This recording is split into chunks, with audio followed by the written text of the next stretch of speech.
इस वीडियो में अपन ये बात करेंगे एडीएस एल्कोहलिक डिपेंडेंट सिंड्रोम। कोई भी पेशेंट है, एल्कोहल छोड़ने के बाद में उसमें क्या क्या सिम्टम आएंगे और उसका क्या ट्रीटमेंट करेंगे अपन। ठीक है, तो देखो, एल्कोहल छोड़ने के बाद में, शराब छोड़ने के 10 से 15 दिन बाद में पेशेंट में सिम्टम आना शुरू हो जाते हैं। और आपको इसमें क्या करना है, ओनली ओनली सिम्टोमेटिक ट्रीटमेंट करना है। पेशेंट जो जो कंप्लेन बता रहा है ना, उसका ट्रीटमेंट आपको करना है, उसकी मेडिसिन आपको पेशेंट को देनी है। तो देखो, और लंबे टाइम से अल्कोहल लेता है ना, उसमें लीवर डैमेज हो जाता है ना? उसमें लीवर डैमेज होने लगता है पेशेंट में। सबसे इम्पोर्टेंट यही है कि उसमें लीवर डैमेज होने लगता है। और लीवर भी कैसे डैमेज होता है? उसमें क्या होता है कि डायरेक्ट और इनडायरेक्ट बिलीरुबिन बढ़ जाता है, जबकि एसजीओटी और एसजीपीटी बिल्कुल नहीं बढ़ते, वो नॉर्मल रहते हैं। तो ये एल्कोहलिक पेशेंट में आपको देखने को मिल जाएगा।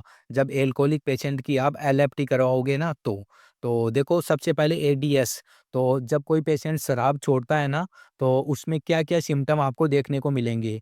तो सबसे पहले पेशेंट क्या बोलेगा, उसको बॉडी एक रहेगा, हाथ-पैर दर्द करेंगे, उसको एंग्जायटी रहेगी, डिप्रेशन रहेगा, उसको इनसोम्निया, नींद नहीं आएगी और ट्रिमर आ सकते हैं, है ना? हाथ काँपने लग जाएँगे उसमें, फिट्स, कन्वल्जन्स हो सकते हैं, उसमें सिक्रेशन बढ़ जाएँगी। सिक्रेशन बढ़ने का मतलब है, कभी लूज़ मोशन होने लग जाएँगे, कभी कोल्ड होने लग जाएगा, कभी पसीना आना लग जाएगा उसको, है ना? और हैलुसिनेशन रहेगा और पेशेंट को भूख बिल्कुल नहीं लगेगी, क्योंकि लीवर डैमेज हो गया ना, इसीलिए। तो लॉस ऑफ एपेटाइट रहेगा और पेशेंट क्या बोलेगा, खाना खाने के बाद में नोज़िया, वोमिटिंग होती है।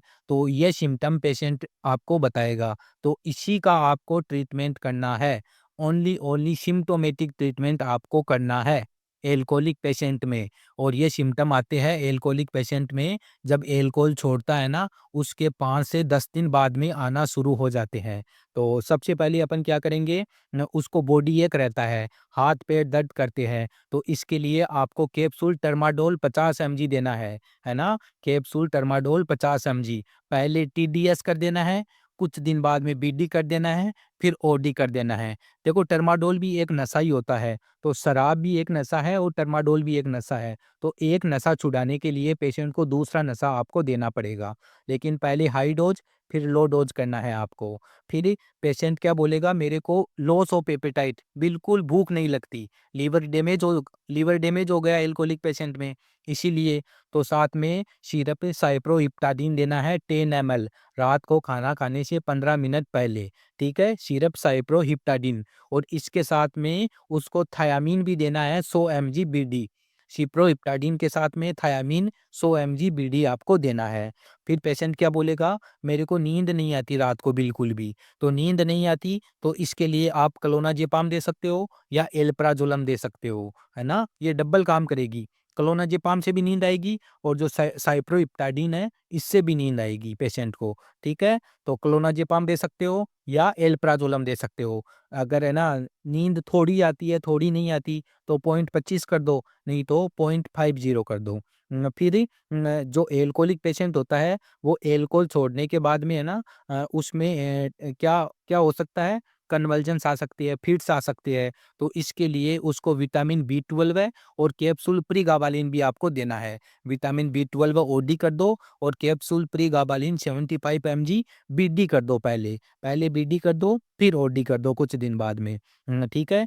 फिर जो एल्कोहलिक पेशेंट होता है, उसमें एंग्जायटी, डिप्रेशन भी रहता है, इसीलिए बेंजोडाइज़ेपोक्साइड ग्रुप की मेडिसिन आपको देनी है। जैसे टैबलेट क्लोरडाइज़ेपोक्साइड आप दे सकते हो, 10 mg बीडी कर दो, है ना? इसके बाद में मैंने बताया कि एल्कोहलिक पेशेंट होता है, उसमें सिक्रेशन बढ़ जाते हैं। जैसे कभी कोल्ड हो जाएगा, कभी लूज़ मोशन हो जाएगा, कभी ज़्यादा पसीना आना लग जाएगा, तो इसका ट्रीटमेंट आपको करना है। कोल्ड हो रहा है तो लिवोसिट्रेजिन 5 mg, है ना? लूज़ मोशन हो रहा है तो लोपेरामाइड। देखो, लोपेरामाइड है ना, लूज़ मोशन में अपन बहुत कम देते हैं, है ना? लेकिन इसमें आपको पता है, एल्कोहल छोड़ने के कारण लूज़ मोशन हो रहा है, इसीलिए अपन इसमें लोपेरामाइड दे रहे हैं। ठीक है? ये हो गया सिक्रेशन के लिए। फिर पेशेंट क्या बोलेगा, खाना खाने के बाद में नोज़िया वोमिटिंग होती है, तो इसके लिए आपको कैप्सूल पेंटोप डी दे देना है। ठीक है? तो ये हो गया एडीएस का ट्रीटमेंट, है ना? ये एल्कोहल छोड़ता है ना, तो उसमें अपन पेशेंट को क्या मेडिसिन देंगे, क्या ट्रीटमेंट करेंगे? ओनली ओनली आपको सिम्प्टोमेटिक ट्रीटमेंट करना है। इनमें सारी मेडिसिन आपको यूज़ में नहीं लेनी है। जो पेशेंट सिम्पटम बता रहा है ना, उसकी मेडिसिन आपको देनी है, ओके? जो सिम्पटम पेशेंट बता रहा है, उसकी मेडिसिन आपको पेशेंट को देनी है। सारी मेडिसिन नहीं देनी है पेशेंट को, ओके? Thank you.